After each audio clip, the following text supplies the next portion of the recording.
Hi guys, it's Friday and that means it's time for some Frostgrave, and today I've got an update for both the Frostgrave campaign and also for the observatory you saw in a couple of videos ago.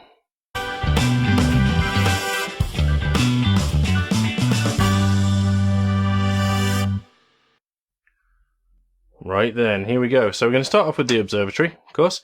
I've got a little archer dude here just to give you a sense of scale. This is the start of the telescope. It's as good a place as any to start. So this is made with discs of styrene and then 0.25 wrapped around the outside. It's a really messy job, but most of this is smooth to the touch, which means it shouldn't come up once it's painted. A little bit of work needed done there for that gap. It was an absolute ball ache yesterday trying to get this thing done. I don't know why, but it was really causing me a lot of jip, which was annoying. So, yeah, this is the size I've decided to go for. Of course, I need to source a lens for the top there and do a little bit more detail to the top here to make it look like the lens is inside. I might end up actually cutting a hole in there and coming in from the inside. I'm not sure yet. These bands here are just made by wrapping 0.25 sheet. I think it's 2 deep. And again, once that's painted, that'll look lovely. On the end here, what I'm actually envisaging doing is having an angled series of small pipes. Of course, I'm going to be able to use my styrene pipes for this. This will be much easier, the styrene tubes, just chopping them up.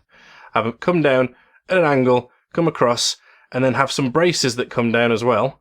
And then have a seat, so that it looks like when you sit down, you look through the lens, as it were, and look at the stars.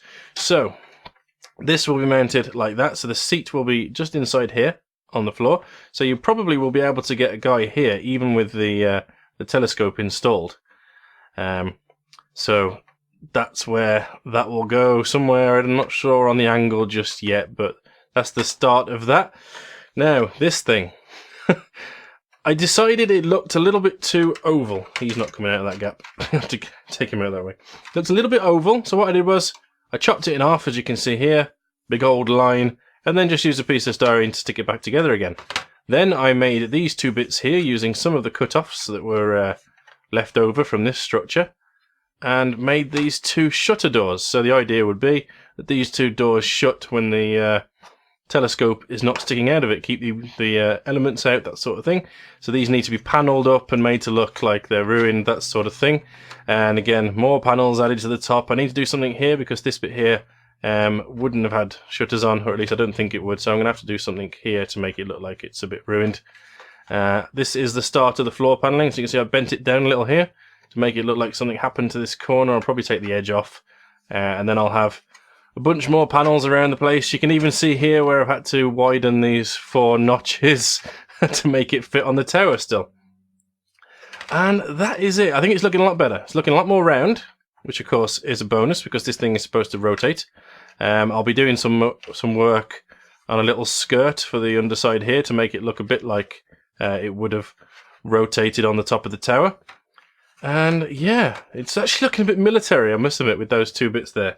But once you stick the telescope in like that, it looks a lot nicer. So that is my update for this bad boy. Let me know what you think, any improvements, if you think it's better now that it's not quite so wide. Let me know what you think of this. As messy as it is, it will look a lot better, I promise you. And I don't know, let me know angle. So this would be angle 1, 2, 3. I mean, 3 is a bit stupid, so let me know somewhere in that scale. Again, 1, 2, 3. Let me know down in the comments.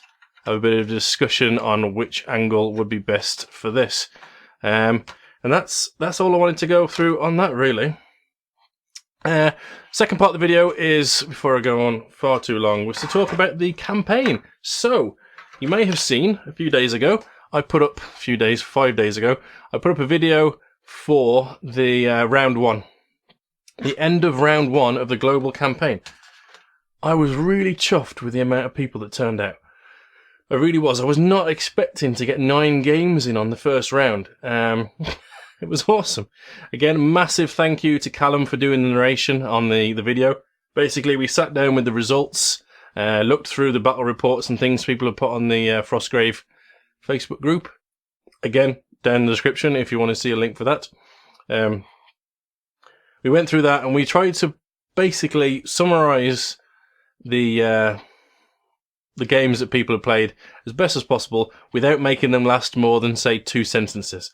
And then, of course, because I can't read out loud because I'm I'm a bit dense, I got Callum to do that for me, which was fantastic. He did a great job.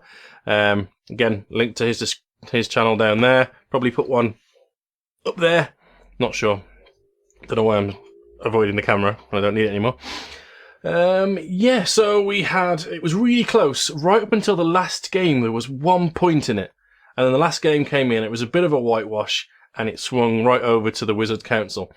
Now, as it was, round 2 is a game where the sides are fairly level.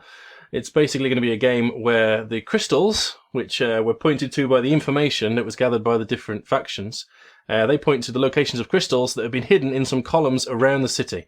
So we're playing the Complex Temple, which is one of the original scenarios in the original rulebook. The idea being that you have to go and hit a column, it fights back, potentially killing you, and if you succeed, you get a crystal. Or usually you get treasure, but in this instance you're going to get treasure and a crystal.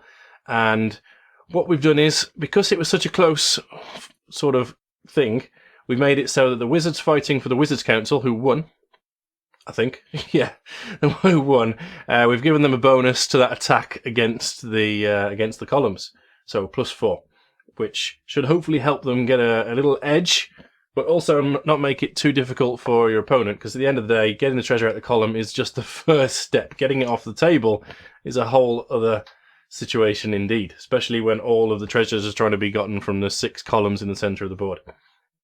It can get a bit crazy. I'm hoping to get a game in for this round. I didn't actually get one in for the first round, unfortunately, so Giles, down there somewhere with his merry men, he didn't take part in the gathering information, but I'm hoping to use him to get some crystals. Yeah, I think that's all I wanted to cover, really.